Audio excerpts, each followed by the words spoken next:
So when I'm driving from Harare, I have to pass through Gumonjanda before I go to Chiwenga villages.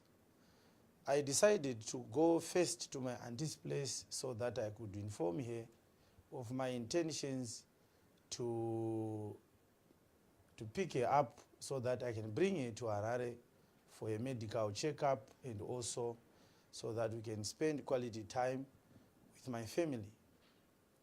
I went to my auntie's place. The name of my auntie is Machekanyanga. We call her Auntie Grace because that is her name. After I spoke to my auntie, I went there with my sister in the Lord. So after arriving at my auntie's place, I spoke to her. I told her that I'd come to pick her up, and I also told her that I wish to proceed to the Chiwenga homesteads so that I could see my brothers and my relatives there, and also see how my sick brother was doing, Onesimo Chiwenga. My auntie was supposed to prepare for our journey while I go to see my elder brothers. She also indicated to me that she wanted me to inform my elder brothers that I was picking her up so that they would know that the auntie is no longer in her village. She is now in town, in Harare. If they need her for any family functions, they would know where to find her. I thought that was a good idea to tell my elder brothers that I'm taking Auntie Machekanyanga back with me to Harare. After exchanging some pleasantries with my auntie, her husband, our Mkuwasha Machekanyanga, and our nephews and cousins who were in the house, I then, with my sister in the Lord, decided to drive down, further down, in the Wedza district to the Chiwenga villages so that I could do the former. I drove and I came to my brother's house, my brother's homestead, Onesimo Chiwenga's house, and I found out that he was not there.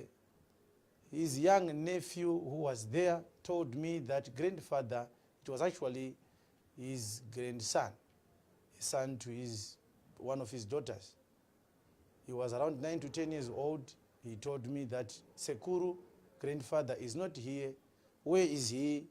The young boy indicated that there was going to be a function at our uncle's place of residence. And this uncle I'm talking about, my uncle in the sense that he is my father's elder brother. He's late now. We call him Mdara Makarichi. He is the father to the vice president. So I know where my uncle used to live. I know his house. I have been there. I stayed with him while he was alive for a number of days. We were very good. We were very close. I was close to him. So I knew where to go to look for my elder brother, Onesimo Chiwenga, who happens to be the elder brother to Vice President Chiwenga. My elder brother has been hospitalized more than twice in a space of about a year. Some few months ago, he was hospitalized in the private hospital that is around the Dandaro village, along Borodeo Road. I went there to see him countless times. So I was not around. I was in South Africa. I decided to check up on him, how he was doing. I went to my uncle's place only to find out that there was heavy presence of the military.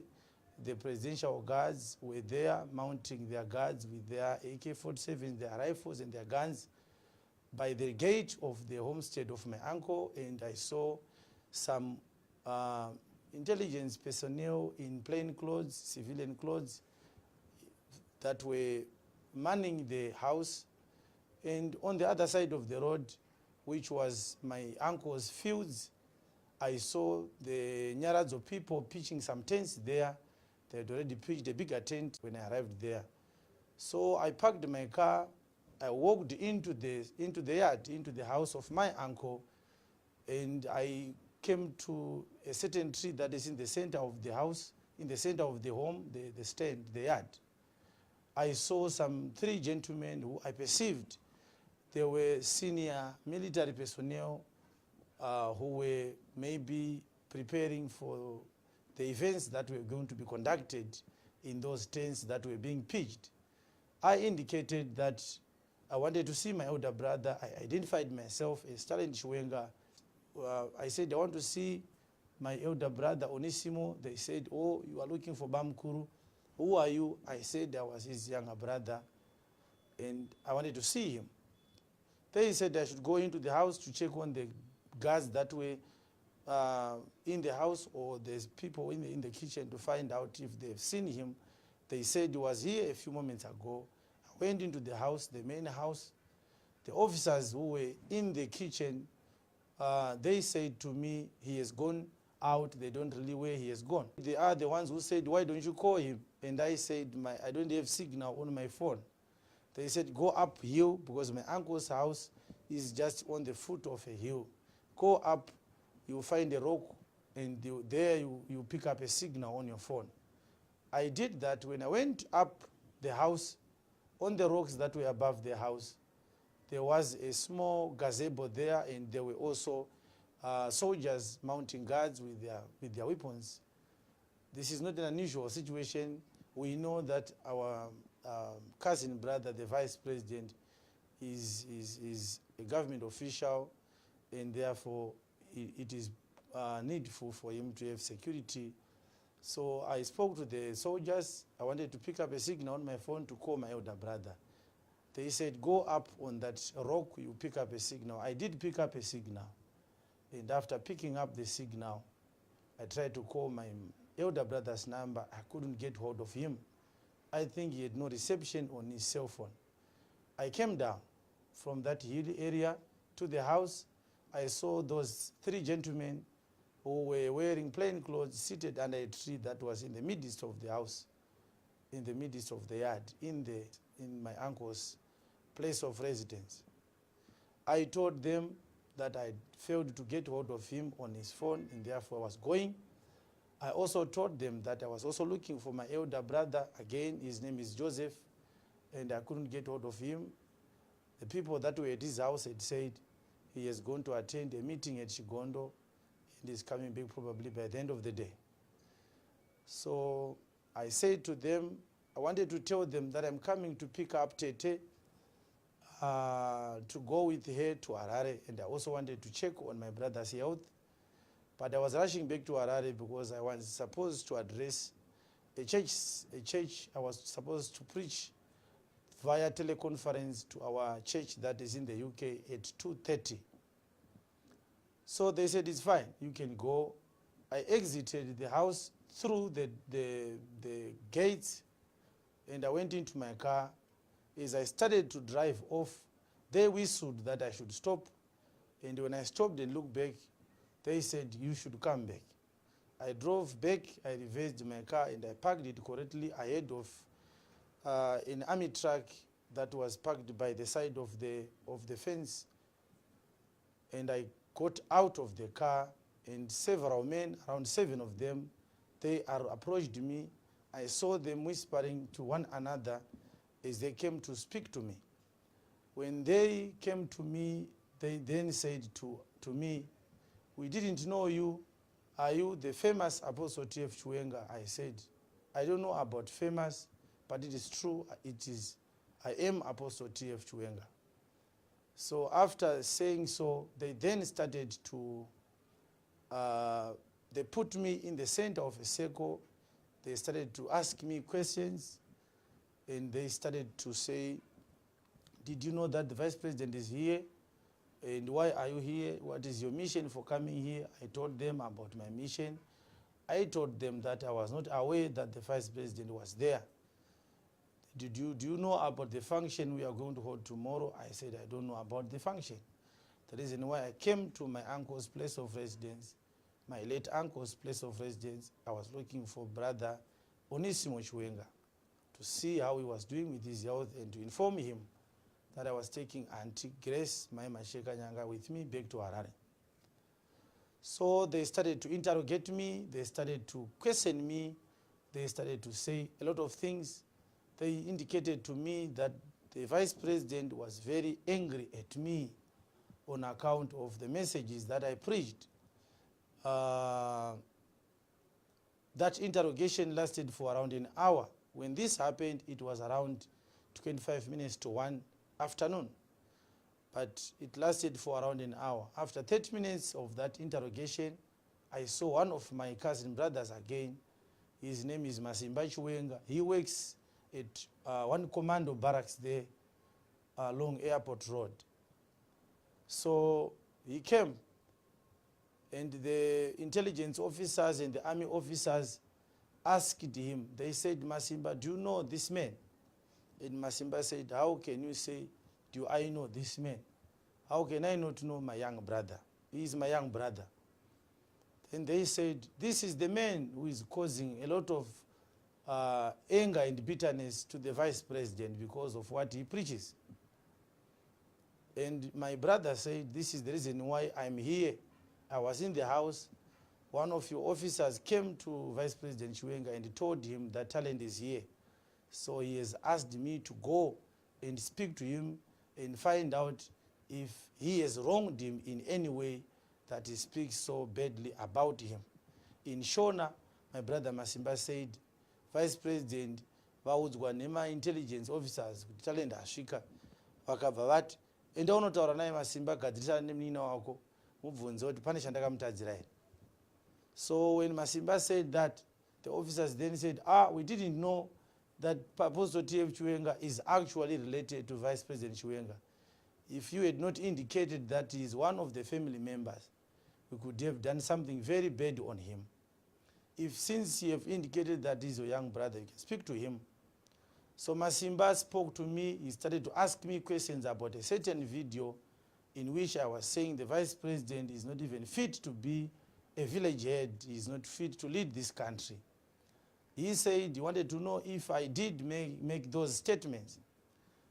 I said to him, I cannot comment on a video that you found on the social network platforms, on social media. If you don't show me the video, there are so many videos and so many text messages that are circulating in our communities, purportedly written or created by Apostle T.F Chiwenga, but many of them are not true.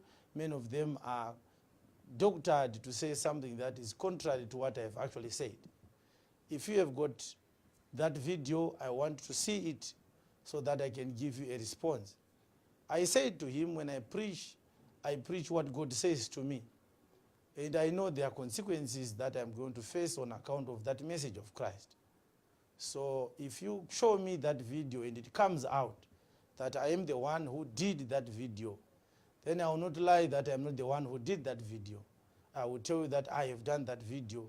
If there are consequences that I am supposed to face on account of what I say as I preach, I am willing to face those consequences. One of the men that were there, whose identity was not revealed to me, he was just known as Sergeant. He then came and said, well, Masimba, wait for a few minutes. We want our intelligence officers to ask him a few questions in that car. So go. There were 3 men. One of them was wearing a green shirt. He was a tall man. They indicated that I was supposed to go to a Mazda BT50, which was gray in color, which did not have number plates on it, so that those men could ask me questions. They indicated to me that I was not supposed to go anywhere until they are done with me, until they decide if and when they would want to release me to go home. So I didn't comply with them because I wanted to answer their questions, but I was threatened that if I don't cooperate, I may not even know the bad things, how many bad things were going to happen to me. So I tried to hand over my mobile phones to the sister that I traveled to my row home with. The sergeant said, no, you can't do that. Go with your phones. So I went to that gray Mazda BT50. They said, go into the car. I said, no, I will not go into the car. If you want to ask me questions, I'll be standing beside the car and you'll be seated in that car and I'll answer your questions. The reason why I refused to enter into that car I didn't know what their intentions were. What if they decided to drive away with me? I was going to put the life of the sister that I traveled with in danger, and I was going to also go into harm's way. So I decided to answer their questions while I was outside that car. They asked me questions, very personal questions, and for some moments I was quiet. I didn't want to answer them because they wanted me to tell them all the personal details that I have: my name, my mobile contact details, my wife's national ID, my place, my residential address, the names of my children, the addresses of our church, where else we do our services. They even wanted me to furnish them with details regarding the cars that I have and the registration numbers of my cars, and I didn't give them. They asked me questions concerning all these personal issues, and because I knew that I was not talking freely, I was under duress, I was forced, I was kidnapped in my own house, in my own homestead, by those military men who were instructed by Vice President Chiwenga to do so. So they said, you are not going anywhere until you are satisfied that we have done what we are intending to do with you. So you have to finish us, you have to tell us all these details. So I could not lie to them because lying is not in me. I told them where I stay, I gave them my mobile contact details, I told them about my wife, about my children. So one of the officers asked me questions like, are you a politician? I said, I'm not a politician, I'm a preacher. And after about an hour, they said in their questions, in their interrogations, they asked me questions like, do you hate your brother? I said, I don't hate the vice president. How do you expect me to hate him? He has not wronged me in any way. They asked me questions like, do you know that the vice president is sick? And why have you come to see his elder brother, Onesimo? Why don't you go to see him because he's not feeling well? And I told them that I knew that he was sick, receiving treatment from South Africa, and that he had just come back. So I intended to go and see him, how he was doing. But my mission for going to Wedza was not to see Vice President Chiwenga because he doesn't live there. He lives in Harare. If I wanted to see him, I would go to see him to his house. I know where he stays. So they asked me when was the last time I spoke to him one-on-one. I said I met him at the funeral of my sister, my late sister who passed away, who lived in the Marondera farming area around March this year. That's where I last met him, but there were so many people there, I didn't have a moment to speak with him, just the two of us.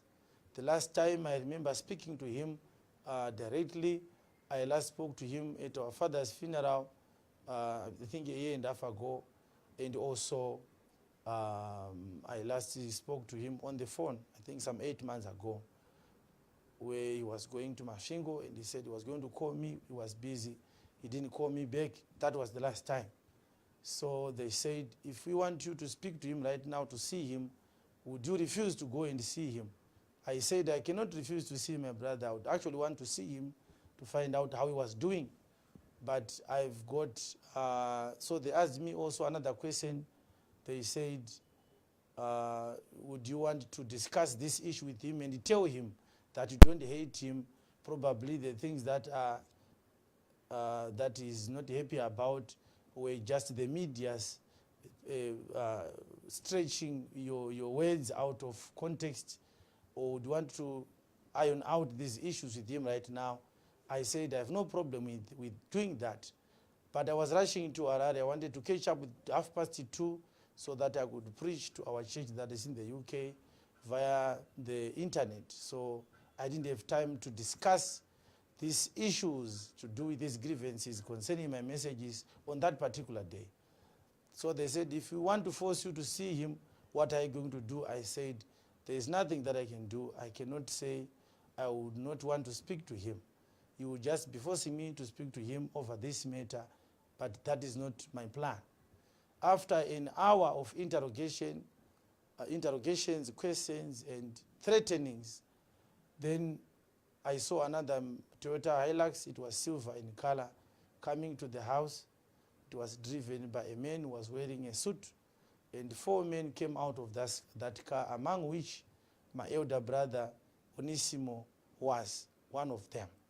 So when Onisimo came out of that car, I saw my cousin brother Masimba Chiwenga going to meet with him, and that other man whom they called Sergeant, he also came to him, and they spoke privately for what looked to be like 5 minutes. And after that, they came to me, the 3 of them. They came to the car where I was being interrogated. And that sergeant said to the officers that were interrogating me, this is their elder brother, this is the eldest person in the Chiwenga family that we have now. So stop interrogating him, let them speak privately, the 3 of them, and iron out these issues. This is a family matter, and I think they have to deal it as a family. So he suggested that we walk away from the house to a few rocks that were by the edge of my uncle's stand. There was nobody there. There was just some trees. We could sit under a tree and discuss. So he said, go, the 3 of you, as far away from these officers as possible so that they don't hear this matter that you are going to be discussing. And then you come back, come with the resolution on what you have agreed to do regarding this matter. We sat under that tree on some rocks for about an hour again. And while we were discussing, Masimba told Brother Onisimo that the Vice President has sent him to talk to me and iron out these issues and raise these questions. And so since the elder brother has arrived, he is the one who is going to decide how to proceed with this issue. I gave them the response that I had given those officers in the earlier interrogations. I cannot comment and say it is me who posted or who said those words that you heard on a video which you said the Vice President is in possession of that video. Until I see that video, there are so many videos and text messages that are circulating on WhatsApp, on Facebook, on YouTube, that are reportedly Apostle Chiwenga's videos and text messages. But some of them are not ours. If they are mine, I will tell you that I did say those words. And I'm willing to face the consequences for what I said, because what I say as I preach, I believe I'm speaking what God instructs me to say. So Brother Onisimo said the Vice President had also showed him that video, and he was not happy about it. And he had told the Vice President that I and the Vice President, we are both his younger brothers. He cannot take a side. He told me that he had informed him that it is not prudent, it is not wise for a conclusion to be made regarding this until we discuss this as a family in the presence of the Vice President and myself. So he told me that they were conducting a prayer session tomorrow in the house, but that was not the intention, that was not the agenda for the meeting. The meeting was for the service that was going to be conducted the following day, which was Sunday, 21 October. The Vice President was not feeling well, and therefore we could not discuss that issue with him at that particular time. Masimba indicated that if the Vice President was not indicated that he wanted to rest, then we could have gone into the house and just discussed that issue, but he said he wanted to rest, so we cannot discuss this today. Masimba also indicated that the intelligence officers had said he did not told them that I was a brother to him and to the Vice President. They could have dealt with me a long time ago when I arrived. They said I should thank him for, he said, you actually helped him to survive. So when he said that the soldiers and the intelligence officers wanted to do something on me, to hurt me for what I said as I preached, I don't know when it was that I said the message that has triggered all these emotions in the Vice President. So Masimba, after saying that, my elder brother Onisimo Chiwenga then said, I don't want to hear about that. We have to concentrate on what we are here to do. We are here to do a church service tomorrow, And that is why the Vice President is here. Do not touch this young man. Let him go home to Harare. Go and tell the Vice President that what I've said is, when Talent brings back Auntie from Harare this coming week, then he will bring me to Harare. I would bring my elder brother Onesimo to Harare, and that we were going to do a meeting with the Vice President so that these issues were going to be resolved. That was the basis upon which I was to be released and go home to Harare.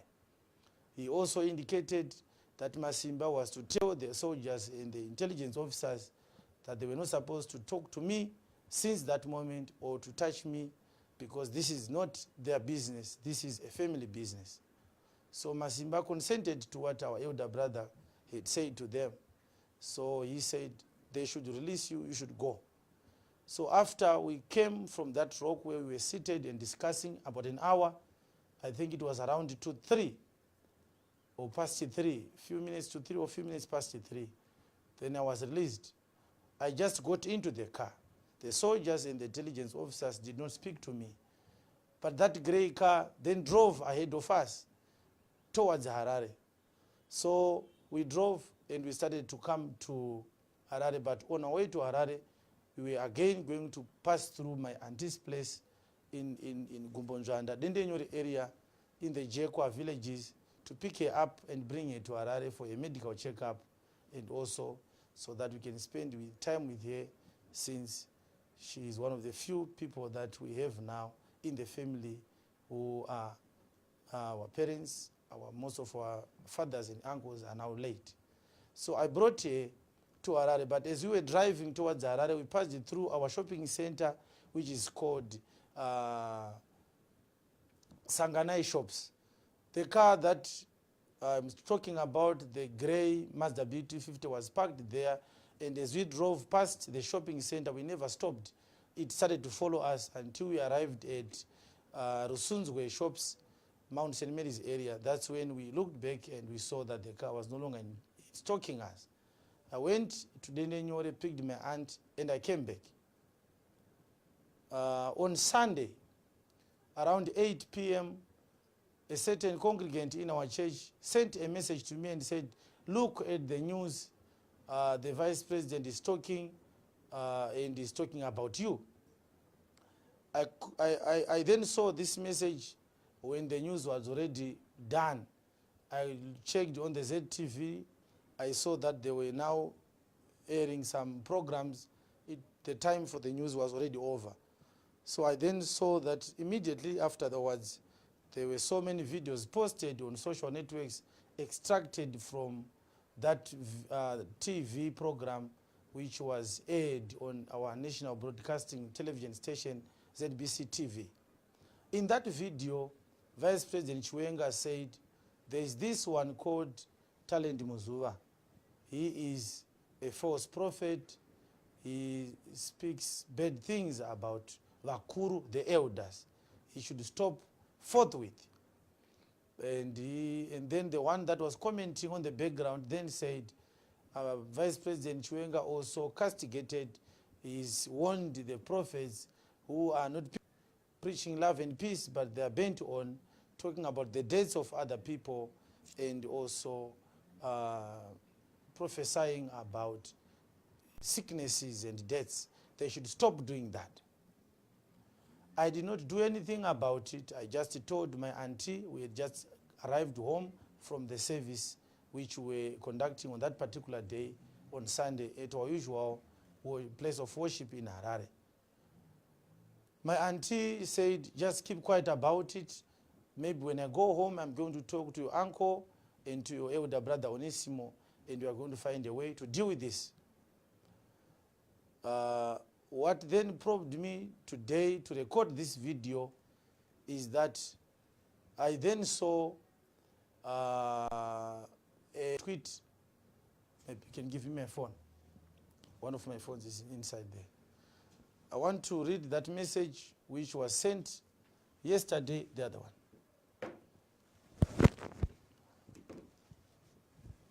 A certain person has sent me a message, and this message was extracted from Twitter. the Vice President has got a Twitter account that is known as @VP Chiwenga. And he sent a message at 5 o'clock a.m. yesterday, 22 October 2018. In that message, the Vice President said, and I quote, "There are some who now call themselves prophets. There is this one who is called talent. Let it end today. Let it end here now. We don't have that anywhere. Someone moves around attacking seniors, claiming to be worshiping God. God does not send you to insult others." Now, this message was sent on Twitter by the Vice President of the Republic of Zimbabwe at 5 o'clock a.m. in the morning. When I received this message, I received it today in the morning. I then spoke to my auntie about it. And then auntie says, one of our Mzukuru, who is called George, he called yesterday in the evening and he told my auntie that after the Vice President has made the utterances that he made publicly on the national television station that appeared at the 8 o'clock news on Sunday. After he said those words, he also spoke about me in that event that they were conducting at our home on Sunday. He said, Vice President said, "You uncles and you aunties and you, my young brothers, talk to Talent about it. I don't want him to continue to do what he is doing." I don't remember talking about Vice President Chiwenga maybe for the past 30 days. I don't remember talking about him maybe in the past 60 days. The video that the Vice President was talking about, we did it a long time ago, more than 6 months ago. More than 6 months ago. So I don't know the insults that he says I've said about him. After seeing and reading this tweet that he tweeted on his account yesterday, I spoke to my auntie, who is in my house right now, about it. And he told me that our nephew George had also told her on the phone that the Vice President had also made more comments about Talent even after the event had ended. And the elders said, "We are going to talk about it." So my auntie was saying, if your brother wants the family to deal with this matter, why does he go on social network platforms and discuss this? I was in Wedza. I was at home. He was in the house. He's the one who sent my elder brother to talk to me. The soldiers that they kept me to them, they restricted me, they forced me to answer their questions, they interrogated me, they threatened me, they were working for him. He knew that I was there. If he wanted to talk to me, he could have spoken to me, but he's not talking to me. He's sending a tweet about me. Now, when he said Talent Muzuva on Sunday, I knew he was talking about me, because Muzuva is my father's name and Guvea is his father's name. And our fathers are brothers, blood brothers, same father. Chiwenga is not his personal name. Chiwenga is a family name. The one who was called Chiwenga is our grandfather. So maybe he was not willing to use the name Chiwenga because he also uses it. But I know that so many people are confused. They do want to know what is happening. And the reason why I'm making this public statement, it is because I feel that my life is in danger, not only because of what he is doing, but most importantly because of what happened to me on Saturday. They took my details. If they want to come to my house, they can come, they can put me to harm, they can touch my house, they can fire at me, they can shoot me, and I will die. The reason why I'm recording this and making this statement, it is because I want the people of Zimbabwe who care about me, who are being blessed by the messages that I preach and those that I preach with. I want those that are believers in the gospel because of the ministry that I've held since I began this work some 7 years ago, that are all over the world. Our congregation, our people that are in South Africa, that are in Nigeria, that are in Rwanda, that are in Zambia, Botswana, Namibia, Australia, Canada, USA. I want them to know what is happening to me. First of all, I want to say this to Vice President Chiwenga, and I know he shall watch this video. I'm not trying to pick up a fight with him. I don't think I can fight with him. He's way, way more powerful than I am. He is the Vice President of this country. He is a long-serving commander of the Defense Forces. He is our respected war veteran, and we respect him for that. And above all, he's a cousin brother to me. If he says he doesn't know me, he will be lying. I've met with him more than twice, more than thrice in my life. I've spoken to him even over the phone. Even his wife, she knows us, me and my wife. We have gone to see her in her offices because this is a family issue. But if I feel that my life is in danger and the life of my wife and children, it is in danger, I cannot keep silent while the Vice President uses all the resources that are at his disposal. The national broadcaster, Zimbabwe Television, ZBC TV, uses their resources to publish the statement that was made about me by Vice President Chiwenga. I think it is important for me to respond. I would not have responded if the Vice President had not tweeted, because my auntie had said this is a family matter. We were going to discuss it at home as a family. We don't need to bring the whole nation or the whole world into the affairs of the family. The Vice President is aggrieved. Maybe he didn't sleep at all. He woke up at 5, he sent a tweet. Now, I want you to know the rest of Zimbabwe, the rest of the world, Vice President Chiwenga, and all those that work for him. I feel that my rights were violated on Saturday. According to Section 61, subsection 1A of the Constitution of Zimbabwe, it says every person has the right to freedom of expression, which includes freedom to seek, receive, and communicate ideas and other information. And subsection 5A of Section 61 of the Constitution of Zimbabwe says freedom of expression and freedom of media exclude advocacy of hatred or hate speech.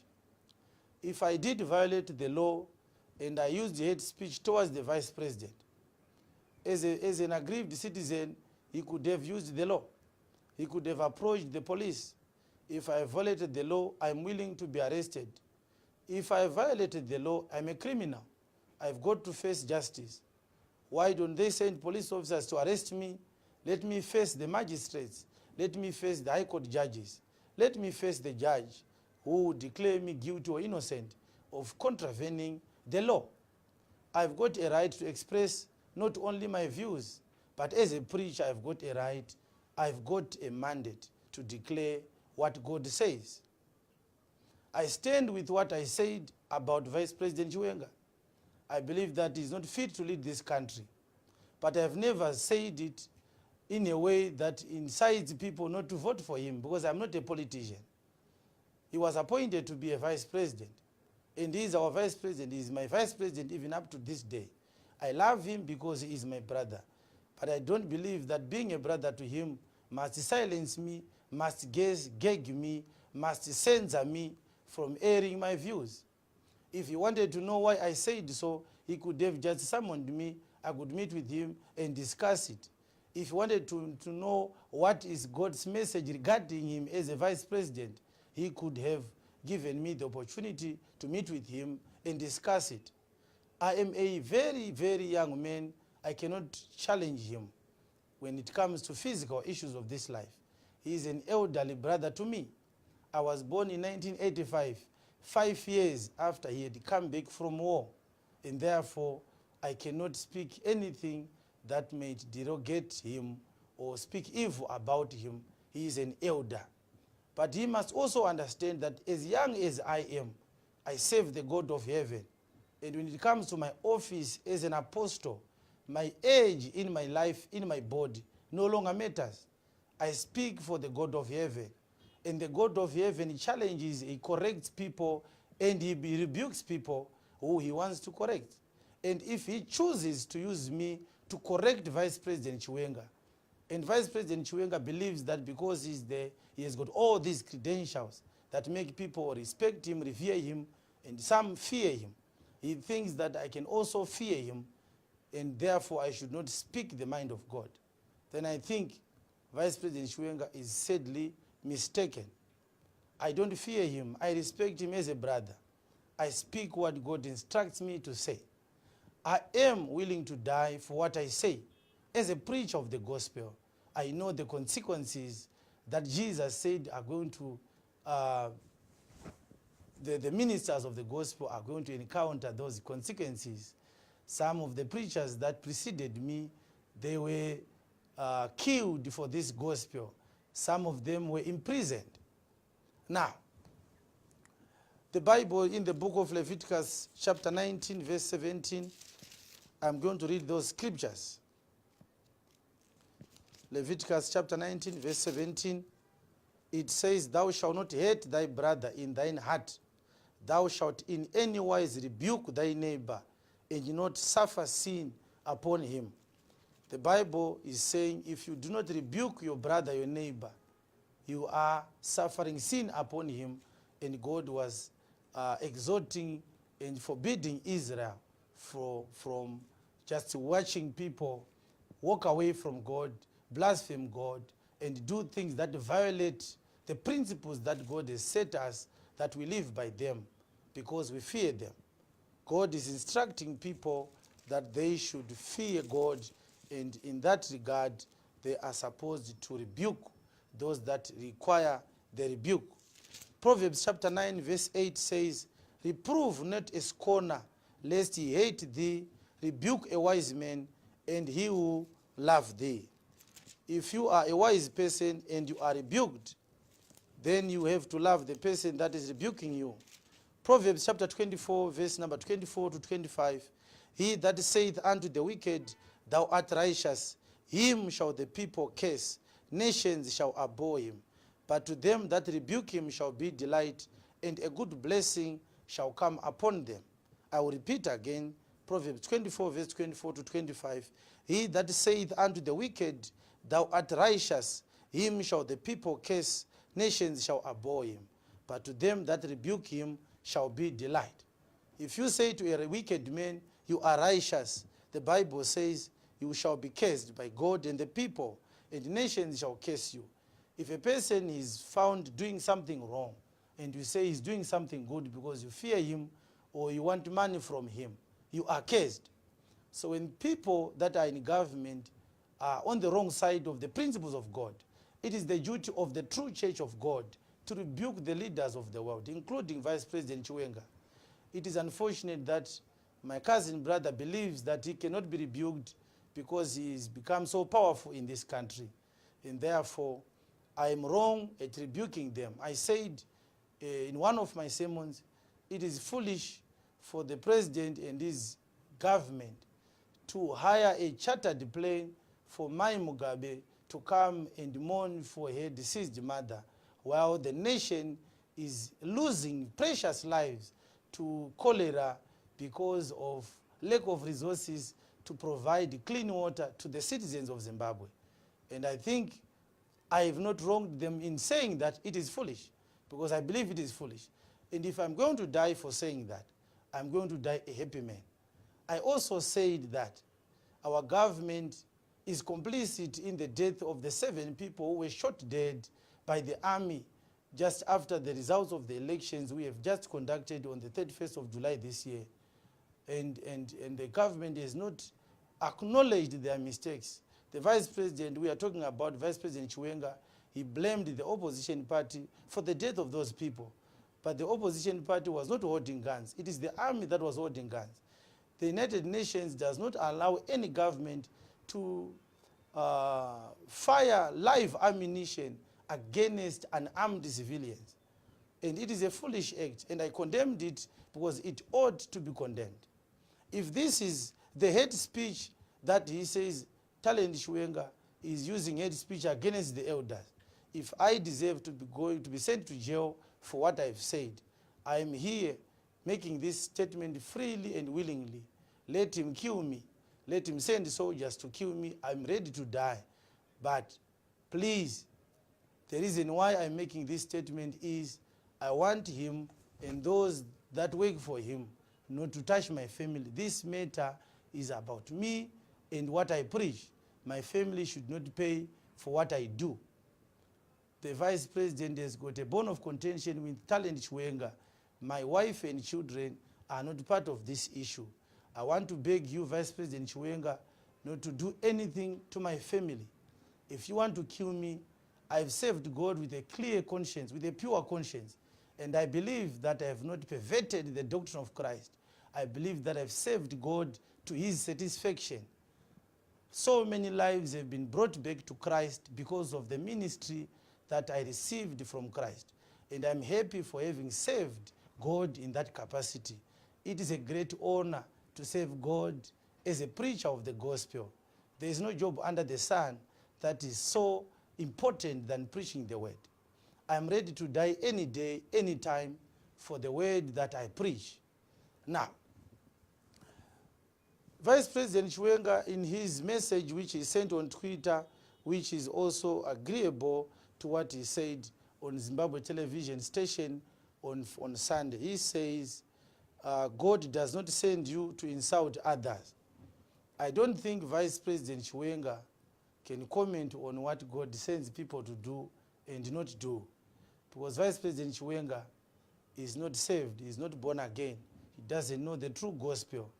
If he knew the true gospel, he could not have called the Roman Catholic priests to conduct a service in our rural home for whatever reasons that are known to him.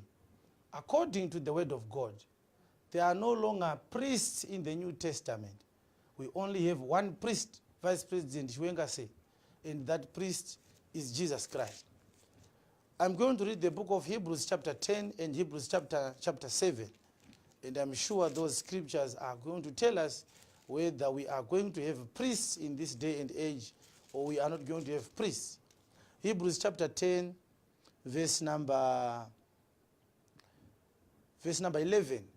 And every priest standeth daily, ministering and offering oftentimes the same sacrifices, which can never take away sins. But this man, after he had offered one sacrifice for sins forever, sat down on the right hand of God. So the priesthood of Levi, which had so many priests in the Old Covenant, it was a prophecy of the priesthood of Christ in the order of Melchizedek. Hebrews chapter 7, verse number 22. By so much was Jesus made a surety of a better testament. And they truly were many priests, because they were not suffered to continue by reason of death. But this man is talking about Jesus, because he continueth forever, has an unchangeable priesthood. That is why Vice President Chiwenga say, you find out from the book of Acts chapter 1, where the Holy Spirit descended upon the first believers of Christ, to the book of Revelation chapter 22. You don't find a priest in the Church of Jesus Christ. We have apostles, we have pastors, we have teachers, we have evangelists, perhaps we have prophets in the New Testament. But there are no priests in the New Testament. There is only one priest, and his name is Jesus Christ. So, if you think that I will stop preaching the gospel because you are threatening my life, I'm sure this video is going to tell you that you are mistaken. I shall continue to preach the gospel until the day that I die. I'm saying this statement because perhaps this is the last statement that I'm going to make in my life. And I want the people of Zimbabwe and the people of the world to know that Apostle Chiwenga does not have a problem with Vice President Chiwenga. It is Vice President Chiwenga who has a problem with Apostle Chiwenga. When I say something that God asks me to say as I preach the gospel, and if you are aggrieved, you believe that maybe I'm not preaching in the right way, why don't you come? Why don't you invite me? Let us have a round table meeting. We open scriptures like what I'm doing today. Vice President Chiwenga says, a preacher must preach about peace and love. There is no greater love, my brother, than somebody who comes to you and shows you the true way of salvation, like what I'm doing. The Roman Catholic priests are not preaching to you the way of life. They are blindfolding you into believing that you are saved when you are not, until you hear the word that will show you that only Jesus Christ can stand for your sins before God, and not a Roman Catholic priest. That is the day you are to be saved. I pray that maybe this message is going to descend in your heart, and God shall open your heart and convict you to true salvation. The state and the church have never been close friends. The state has always been at loggerheads with the church. I'm talking about the true church of Jesus Christ. When you see the church going to bed with the state, that will be an abomination. That will not be the true church of Jesus Christ. If the church was in good books with the state, Jesus could not have been crucified. John the Baptist could not have been beheaded. Apostle Paul could not have been beheaded, because he was preaching a gospel. The government and its people was provoked. They thought that they were being challenged by the gospel, but no, the gospel is not challenging you. The gospel is coming to convict you that you are a sinner, even though you are a vice president. You need salvation, and you need to hear the true gospel, and there's no true gospel in the Roman Catholic Church. And when I say Roman Catholic Church is a cult, it is an abomination.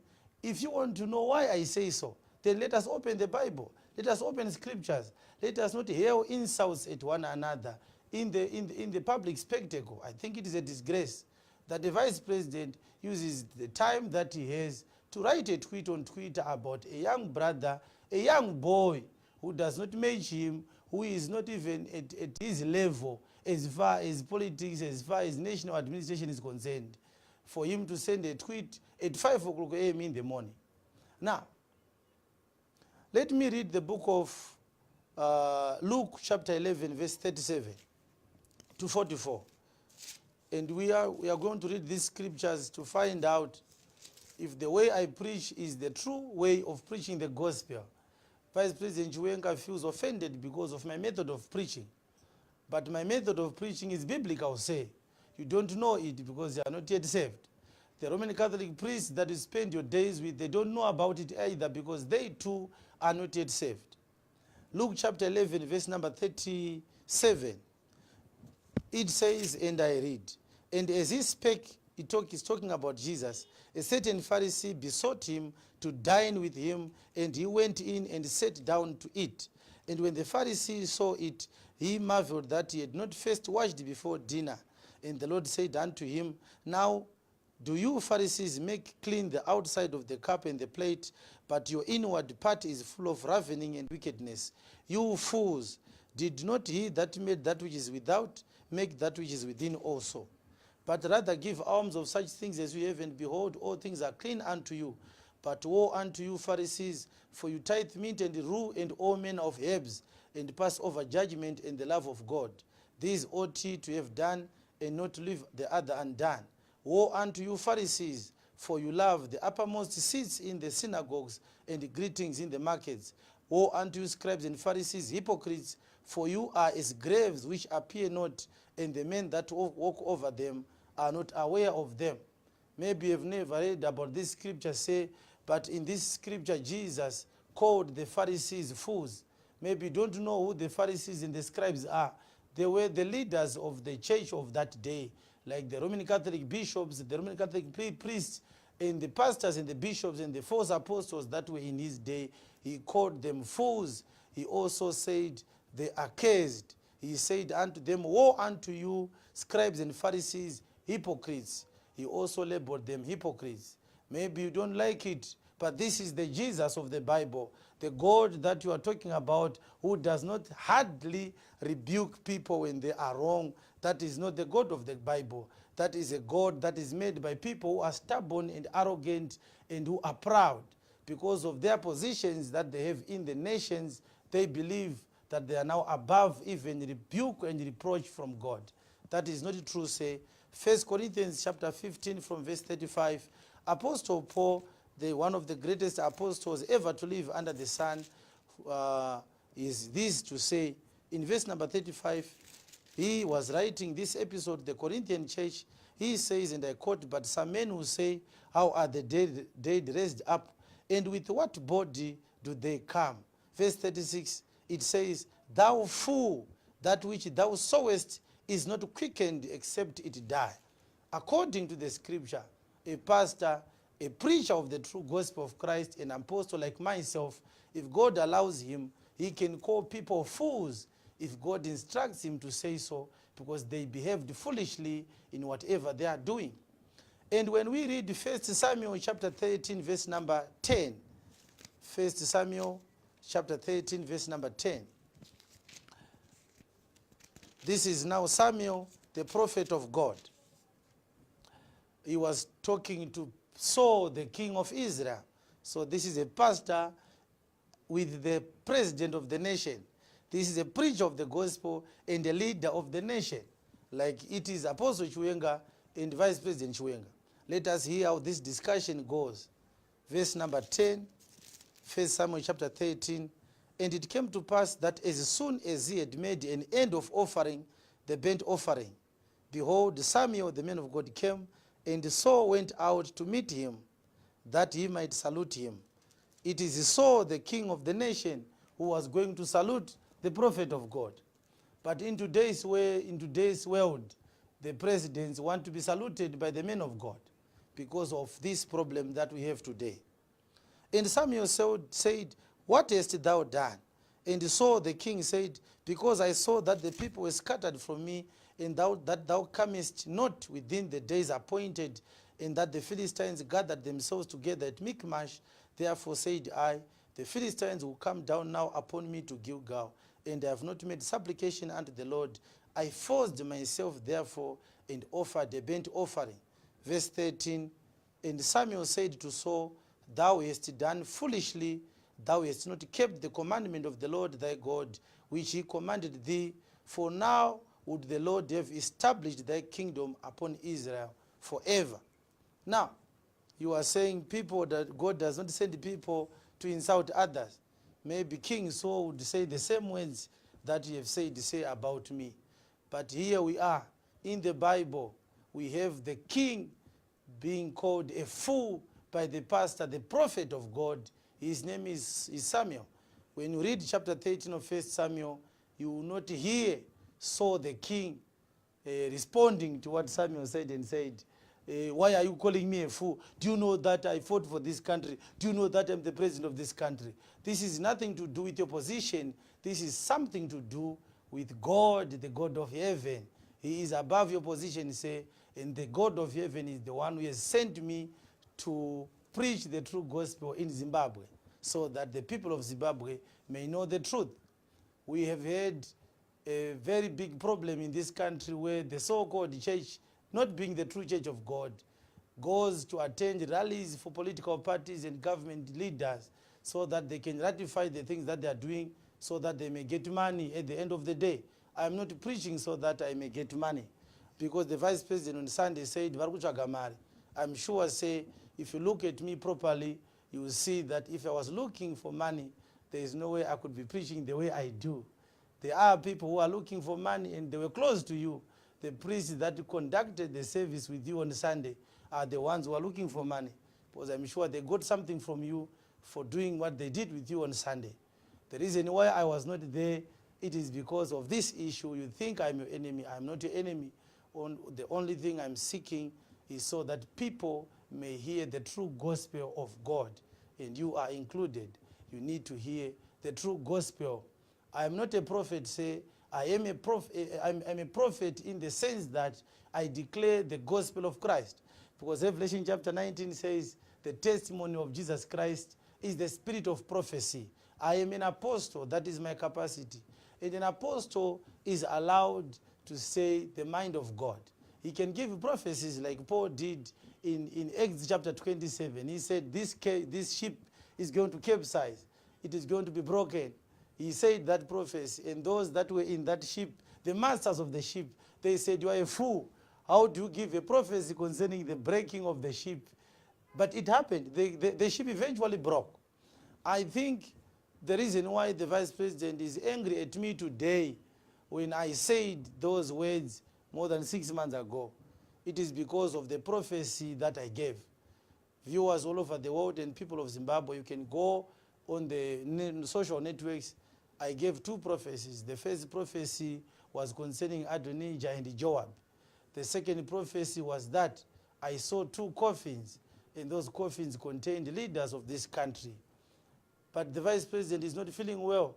I never said I saw the vice president in one of those coffins. I simply said I saw 2 coffins. I saw the death of leaders in our country. One is dying and another is going to die. I still stand with that prophecy, say, I will not apologize for speaking what I saw. I saw those 2 coffins, but I never said you are one of the people that are going to die. If there are other men of God who said I was talking about you, maybe they are wrong. They are just trying to incense you into doing something that is unfortunate to a man who has never meant any harm to you. I am an ordinary Zimbabwean, and I am a preacher of the gospel of Christ. When I gave those prophecies, I was not talking about you. I never mentioned your name. Maybe it is because of that issue that the vice president continues to say a prophet named called talent, a prophet called talent. I don't find it good. I don't find it a moment of happiness to see a vice president for 2 or 3 consecutive days appearing on public and talking about the name of a person in this manner. Maybe you are not planning to kill me. Maybe you are not planning to put me to harm. But as a leader in the nation, if you say these words, there are people who work for you. You command a very big group of people. You are the leader of the nation. And if people hear you speaking about my name all the time, who knows? One may come one day and shoot me to please you. Because apparently people are going to see that the vice president is not happy and there's somebody who is causing him sleepless nights. Because at 5 a.m., he sends a tweet talking about the same man whom he has spoken about 2 days ago. I don't think this is a good thing. I'm afraid right now to walk into a supermarket and buy some groceries for my family because of these utterances that are made by the vice president of Zimbabwe. I don't think it is wise for him to continue doing this. If he wants me to be arrested for what I preach, then let the Lord take its full course on me. If he wants to bring me so that I can speak to him on this matter, like what we had resolved on Saturday, he could have left it for the family to deal with this, unlike what he has done to go on the public media talking about Talent Chiwenga. I'm going to read 3 scriptures finally so that I can finalize my statement. Jeremiah chapter 32, verse number 1 to 5. Jeremiah chapter 32, verse number 1 to 5.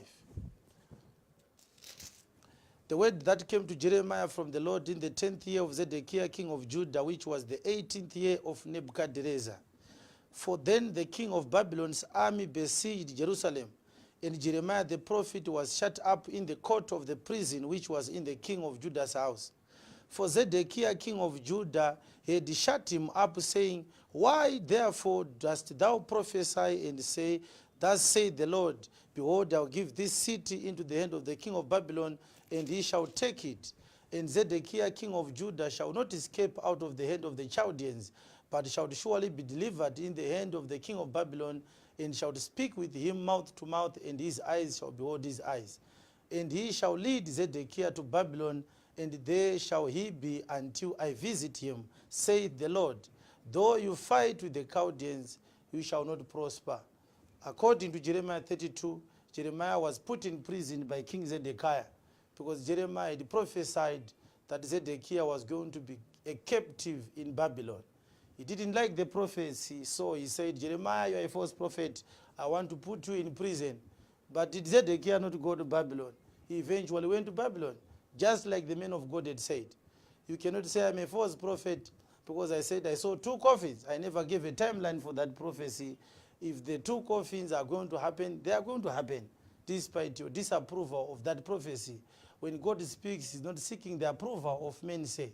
Mr. Vice President Chiwenga say, I'm appealing to you that this is not good.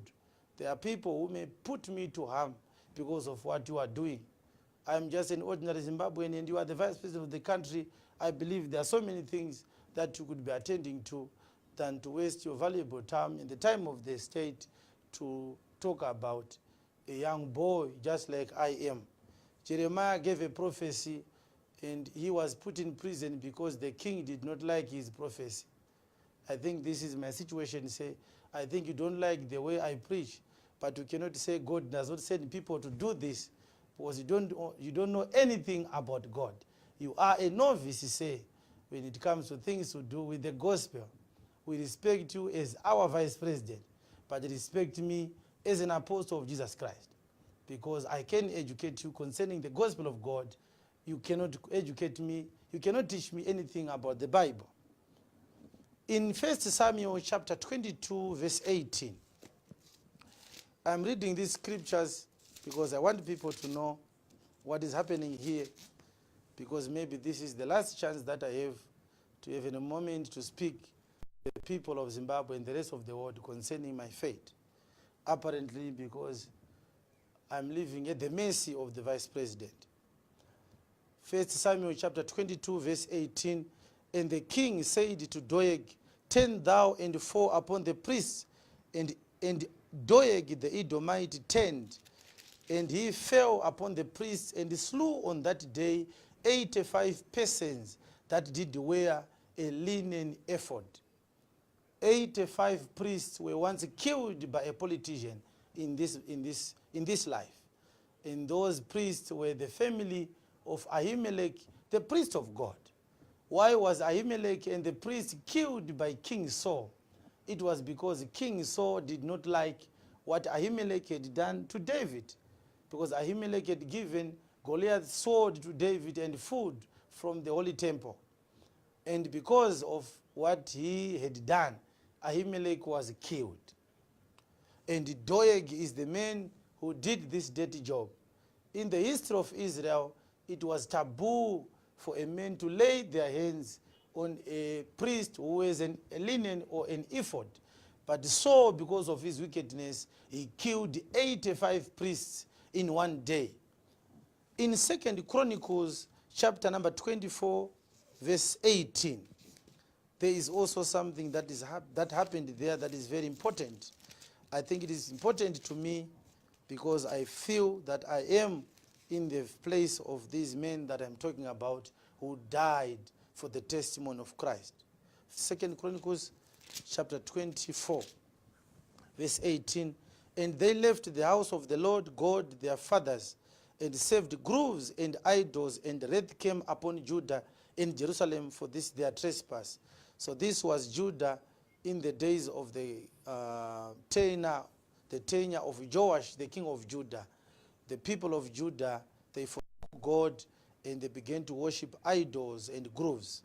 And God was angry and he punished them for their trespass.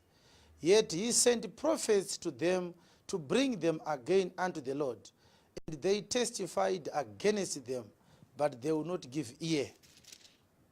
And the Spirit of God came upon Zechariah the son of Jehoiada, the priest, which stood above the people, and said unto them, therefore said God, why transgress ye the commandments of the Lord, that you cannot prosper? Because you have forsaken the Lord, he hath also forsaken you. And they conspired against him, and stoned him with stones at the commandment of the king in the court of the house of the Lord. And Jesus talked about this Zechariah because he was martyred for the testimony of Christ that he gave. Let us hear what happens in Luke chapter 11. We are going to hear about Jesus. He says in verse 49, Luke chapter 11, therefore also said the wisdom of God, I will send them prophets and apostles, and some of them they shall kill and persecute, that the blood of all the prophets which was shed from the foundation of the world may be required of this generation. From the blood of Abel unto the blood of Zacharias, which perished between the altar and the temple, verily I say unto you, it shall be required of this generation. Zachariah was killed in the court of the church because of the people that were given such a charge by King Joash, who was serving as a king of Judah in the day.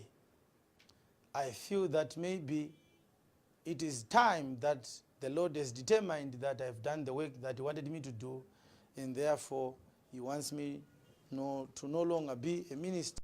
My time to die has come. I want you to know, the people of Zimbabwe and all over the world, that I, T.F Chiwenga, I am not afraid to die. I am willing to die for the testimony of God.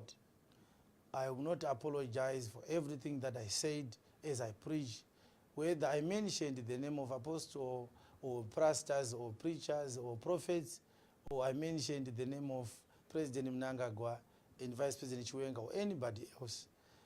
These people, I've mentioned their names as I preached because the Spirit of God moved me to do so.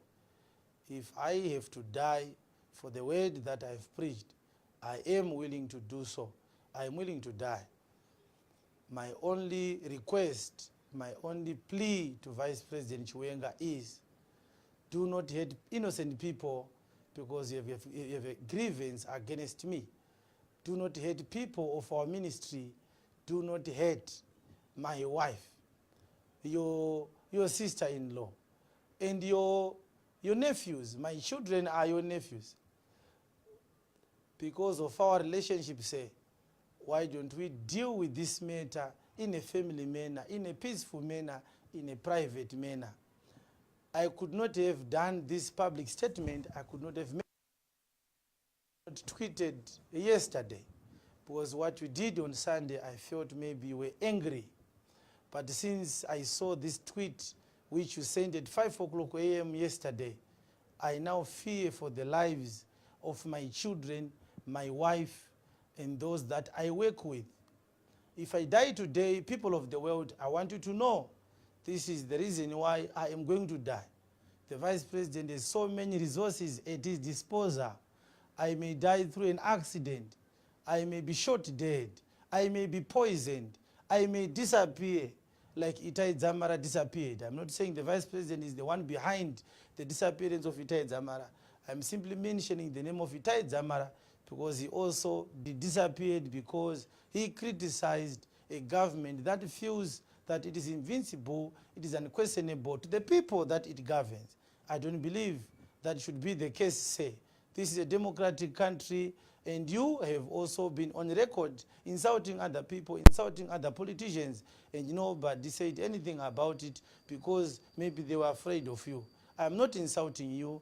I'm mentioning your name today because you've mentioned mine more than 2 times now in 4 consecutive days. I feel that my life is in danger. I was incarcerated in the custody of your soldiers and your military intelligence personnel on Saturday. You had instructed them to do so, and up to this day, nobody has spoken to me about it.